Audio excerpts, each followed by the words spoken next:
Oi, gente querida! Isa Minatel aqui no nosso Chá Comigo. O livro é o que sobra, o vídeo é o 73 e o capítulo é o 71 da parte 3. Bora! Meg e eu participamos dos prêmios Well Child, evento anual que homenageia crianças acometidas por doenças graves. Outubro de 2019. Patrono da instituição desde 2007, eu já havia participado da premiação muitas vezes ao longo dos anos e sempre era devastador. As crianças eram tão corajosas, seus pais e mães tão orgulhosos e sofridos. Nessa noite foram concedidos vários prêmios por inspiração e coragem no enfrentamento das adversidades. E me coube entregar uma das distinções a uma criança em idade pré-escolar especialmente resiliente. Subi ao palco, comecei meus breves comentários e avistei o rosto de Meg. Lembrei-me de um ano antes, quando ela e eu estávamos no mesmo evento poucos dias depois de fazer o teste de gravidez em casa, cheios de esperança e preocupação, como todos os futuros pais e mães. E agora, tínhamos um menininho saudável em casa. Mas os pais, mães, filhos e filhas lá presentes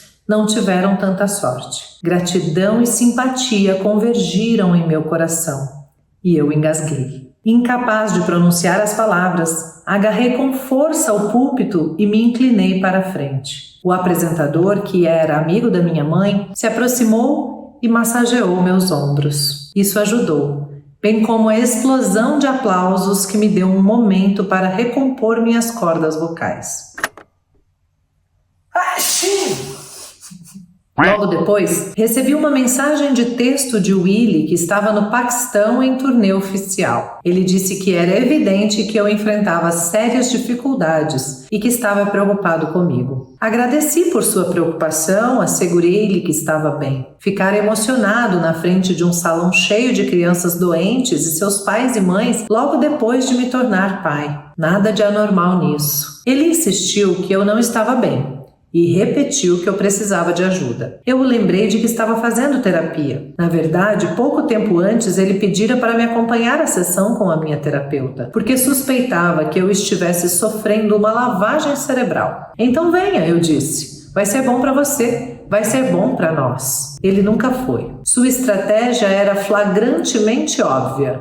Eu não estava bem, o que significava que eu era insensato, como se todo o meu comportamento precisasse ser questionado. Esforcei-me com afinco para manter a civilidade. No entanto, a troca de mensagens se transformou numa discussão, que se estendeu por mais de 72 horas. O vai-vem de farpas foi se arrastando o dia todo, madrugada adentro. Nunca tínhamos brigado assim antes por causa de uma mensagem. Com raiva, mas também a quilômetros de distância, como se estivéssemos falando línguas diferentes. Vez ou outra, eu me dava conta de que meu pior medo estava se tornando realidade. Depois de meses de terapia, de trabalhar duro para me tornar mais consciente, mais independente, eu era um desconhecido para meu irmão mais velho. Ele não conseguia mais se identificar comigo, me tolerar. Ou talvez fosse apenas o estresse dos últimos anos, das últimas décadas, finalmente irrompendo. Salvei as mensagens de texto, ainda as tenho. Às vezes eu as releio com tristeza, com perplexidade, pensando: como foi que chegamos nesse ponto? Em suas últimas mensagens, Willie escreveu que me amava e se importava profundamente comigo, que faria o que fosse preciso para me ajudar. Ele me pediu que nunca duvidasse disso. Capítulo 72. Meg e eu conversamos sobre a possibilidade de escapar, mas dessa vez não estávamos falando sobre um dia em Wimbledon ou um fim de semana com Elton. Estávamos falando em fugir. Um amigo conhecia alguém que tinha uma casa que poderíamos alugar na ilha de Vancouver. Um lugar silencioso, verde, aparentemente remoto. Acessível apenas por balsa ou avião, esse amigo nos disse. Novembro de 2019. Protegidos pela escuridão, chegamos com Art, Gui, Pula e nossa babá em uma noite de tempestade e passamos os dias seguintes tentando relaxar. Não foi difícil. Do raiar do dia ao anoitecer, não precisávamos pensar em nos esquivar de emboscadas. A casa ficava na borda de uma floresta verdejante, com grandes jardins, onde a Arte e os cachorros podiam brincar. e era quase circundada pelo mar limpo e frio. Eu podia dar um mergulho revigorante todas as manhãs. O melhor de tudo é que ninguém sabia que estávamos lá. Fazíamos caminhadas, passeávamos de caiaque, brincávamos em paz. Depois de alguns dias, precisávamos de suprimentos. Nós nos aventuramos timidamente, descemos de carro a estrada até a vila mais próxima, percorremos a pé a calçada como personagens de um filme de terror. De onde virá o ataque, de qual direção? Mas não aconteceu. As pessoas não surtaram, não nos encararam, não sacaram seus celulares, todas sabiam ou sentiam que estávamos passando por alguma coisa. Elas nos deram espaço e, ao mesmo tempo, com um sorriso amável, um aceno, conseguiram nos dar a sensação de que éramos bem-vindos, parte de uma comunidade. Eles nos fizeram sentir normais, por 6 semanas, até que o Daily Mail publicou nosso endereço. Em poucas horas, a casa já estava cercada por barcos, uma invasão total pelo mar. Todos os barcos estavam equipados com câmeras teleobjetivas, dispostas como armas ao longo do convés, e todas as lentes apontavam para nossas janelas, para o nosso menino. Adeus brincadeiras nos jardins. Agarramos Art e o puxamos para dentro de casa. Eles filmavam e tiravam fotos através das janelas da cozinha durante as refeições do menino. Abaixamos as persianas. Quando voltamos de carro à cidadezinha, havia 40 paparazzi ao longo do caminho. 40, nós contamos. Alguns nos perseguiram. Em nosso empório favorito, agora havia uma placa queixosa pendurada na vitrine, sem imprensa. Corremos de volta para casa.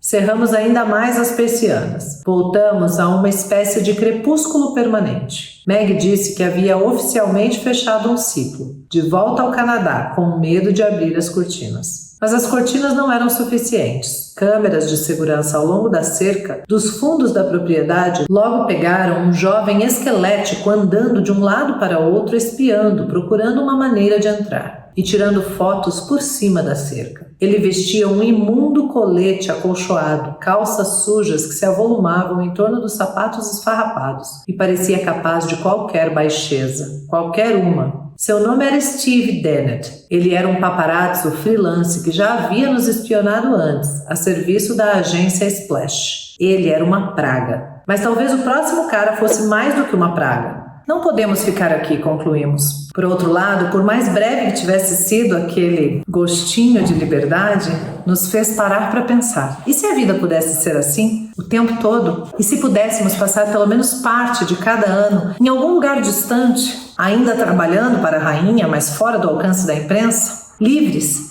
Livres da imprensa, livres do drama, livres das mentiras, mas também livres do suposto interesse público, que era o argumento utilizado para justificar a frenética cobertura sobre a nossa vida. A questão era, onde? Cogitamos a Nova Zelândia, conversamos sobre a África do Sul. Metade do ano na Cidade do Cabo, talvez. Poderia ser maravilhoso. Longe do drama, mais perto do meu trabalho de conservação ambiental e de 18 outros países da Commonwealth. Eu já havia apresentado a ideia à vovó uma vez. Ela inclusive dera sinal verde. E apresentara também ao papai na Clarence House, com a presença do Vespa. Ele me dissera para pôr a coisa por escrito, o que eu fiz imediatamente. Em poucos dias a notícia estava em todos os jornais e causou uma confusão dos diabos. Assim, agora, no final de dezembro de 2019, conversando ao telefone com o papai, reiterando que nunca falara tão sério sobre passar parte do ano longe da Grã-Bretanha, não aceitei quando ele respondeu que eu deveria pôr aquilo por escrito. Sim,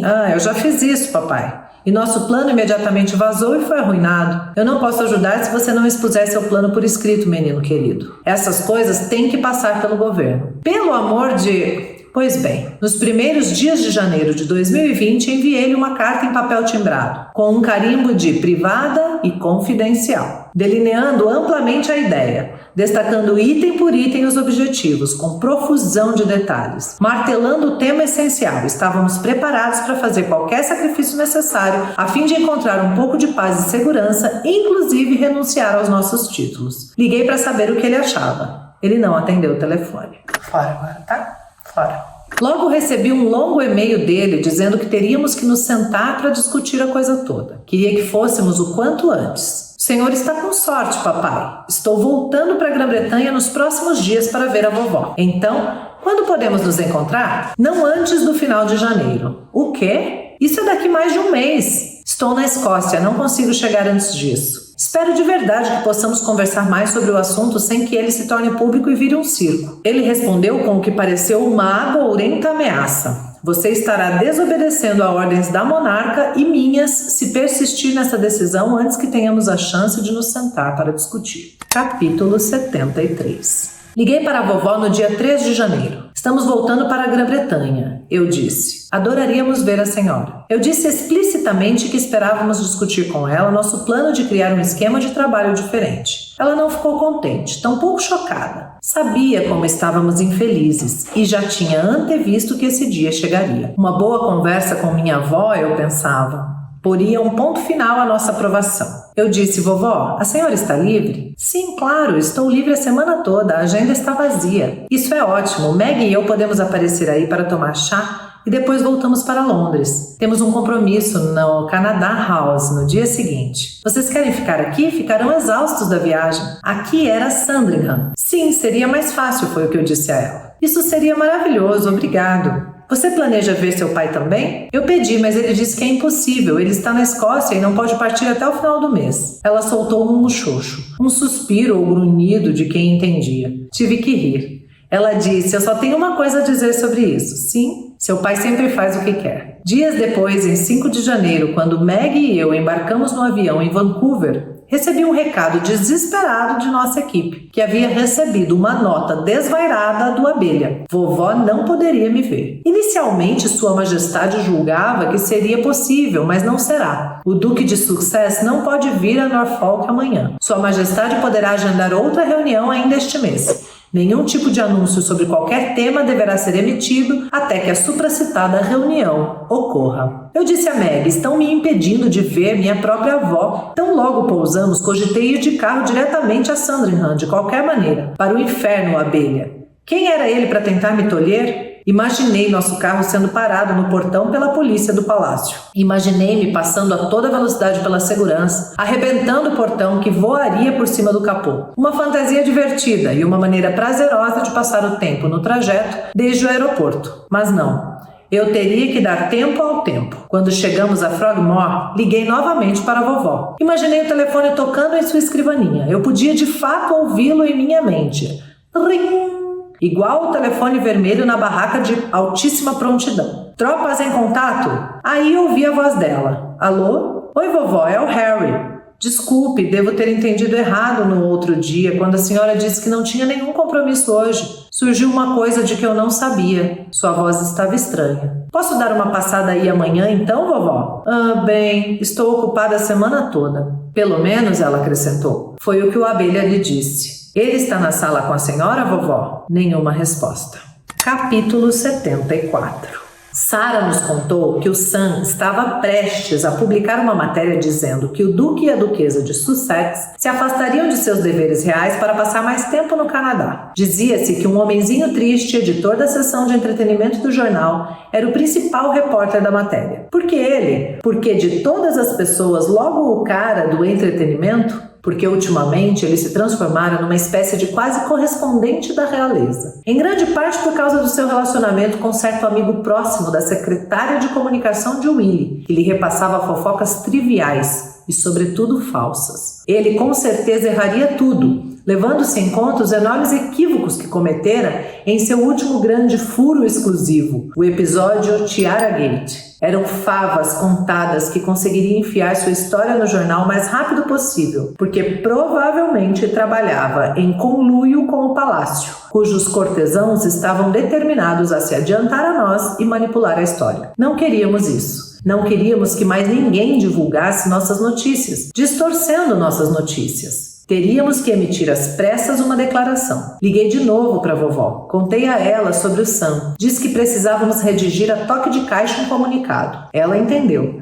Permitiria, contanto que isso não contribuísse para intensificar as especulações. Eu não lhe disse qual seria exatamente o conteúdo da nossa declaração. Ela não perguntou, mas eu também não sabia ainda. Dei a ela a ideia geral, no entanto, e mencionei alguns dos detalhes básicos que descrevi no memorando que papai exigira que ela tinha visto. A redação precisava ser precisa e precisava ser suave, calma. Não queríamos atribuir nenhuma culpa, não queríamos jogar lenha na fogueira, não era nossa intenção intensificar as especulações. Um formidável desafio de escrita. Logo percebemos que não era possível. Não havia tempo hábil para sermos os primeiros a divulgar nossa declaração. Abrimos uma garrafa de vinho. Vai em frente, homenzinho triste. Vai em frente. Ele foi. Horas depois, na calada da noite, o Sam postou a matéria do sujeito. E novamente, pela manhã, na primeira página, a manchete. Estamos fora. Como era esperado, a história retratava nosso afastamento como uma escapada divertida, despreocupada e hedonista, em vez de um recuo cuidadoso e uma tentativa de autopreservação. A matéria incluía também o revelador detalhe de que nos oferecemos para abrir mão de nossos títulos reais. Havia apenas um documento no planeta em que esse detalhe fora mencionado: minha carta privada e confidencial para papai, a qual um número chocante e execravelmente pequeno de pessoas teve acesso. Não a havíamos mencionado nem a nossos melhores amigos. No dia 7 de janeiro, trabalhamos mais um pouco no nosso texto. Fizemos uma breve aparição pública, nos reunimos com nossa equipe. Por fim, sabendo que mais detalhes estavam prestes a vazar, em 8 de janeiro nos trancamos numa das principais salas de estado, nas entranhas do Palácio de Buckingham, com as duas integrantes mais experientes da nossa equipe. Sempre gostei daquela sala de estado. Suas paredes pálidas, seu lustre de cristal brilhante, mas agora o lugar me pareceu especialmente adorável. E pensei, sempre foi assim? Sempre teve esse aspecto tão régio? Em um canto da sala havia uma escrivaninha de madeira que usamos como nosso espaço de trabalho. Nós nos revezamos sentados lá, digitando em um laptop. Tentamos diferentes frases. Queríamos dizer que assumiríamos um papel reduzido, era um recuo, mas não uma renúncia. Difícil chegar à redação exata, o tom certo. Sério, porém respeitoso. De tempos em tempos, um de nós se espreguiçava em uma poltrona próxima ou descansava os olhos contemplando os jardins através das duas enormes janelas. Quando precisei de uma pausa mais longa, saí para uma caminhada pelo tapete oceânico. Do outro lado da sala, no canto esquerdo, uma pequena porta levava à suíte belga, onde Meg e eu passáramos uma noite. No canto mais próximo havia duas altas portas de madeira, do tipo em que as pessoas pensam quando ouvem a palavra palácio, e que levavam a uma sala onde eu havia participado de inúmeros coquetéis. Pensei nessas reuniões festivas, em todos os bons momentos que tivera nesse lugar. Lembrei, a sala ao lado era onde a família sempre se reunia para beber antes do almoço de Natal. Saí para o corredor. Havia uma árvore de Natal alta e bonita, ainda bem iluminada. Parei diante dela, relembrando, tirei 2 enfeites, pequenos cortes macios, e os levei para a nossa equipe, um para cada. Uma lembrança dessa estranha missão, eu disse. Elas ficaram comovidas, mas com uma ligeira sensação de culpa. Assegurei-lhes, ninguém sentirá a falta deles. Palavras que pareciam ter duplo sentido. No final do dia, enquanto nos aproximávamos a duras penas de um rascunho final, as integrantes da nossa equipe começaram a ficar ansiosas. Expressaram preocupação com o que poderia acontecer caso descobrissem seu envolvimento. O que isso significaria para seus empregos? Mas estavam sobretudo animadas. Sentiam que estavam do lado certo. Durante meses, ambas haviam lido cada palavra de abuso na imprensa e nas redes sociais. Às 6 da tarde, encerramos. Reunidos em volta do laptop, lemos uma última vez a versão definitiva do texto. Uma das integrantes da nossa equipe enviou uma mensagem aos secretários particulares da vovó, de papai e de Willie. Contou o que estava por vir. O cara de Willie respondeu imediatamente: isso vai ser uma bomba nuclear. Eu sabia, é claro, que muitos britânicos ficariam chocados e entristecidos, o que fez meu estômago revirar. Mas me senti confiante de que, no devido tempo, eles entenderiam. Uma delas disse: vamos mesmo fazer isso? Meg e eu respondemos em uníssono: sim, não temos outra opção. Encaminhamos a declaração à nossa pessoa de redes sociais. Em 1 minuto lá estava, ao vivo, em nossa página do Instagram, a única plataforma disponível para nós. Todos nós nos abraçamos, enxugamos os olhos e rapidamente juntamos nossas coisas. Meg e eu saímos do palácio e entramos no carro. Enquanto acelerávamos em direção a Frogmore, a notícia já estava no rádio. Em todas as estações. Escolhemos uma. Magic FM, a preferida de Meg. Ouvimos o locutor ficar todo alterado, aturdido de uma forma muito britânica. Demos as mãos e compartilhamos um sorriso com nossos guarda-costas no banco da frente. Em seguida olhamos em silêncio pela janela. Que difícil, hein? Que difícil. Mas não acabou. Seguimos juntos. Estamos acabando. Mas tem coisa ainda por vir. Gratidão sem limites pela sua companhia até aqui, viu? Um beijo, lembra de curtir, lembra de comentar e de compartilhar. Até a próxima. Tchau.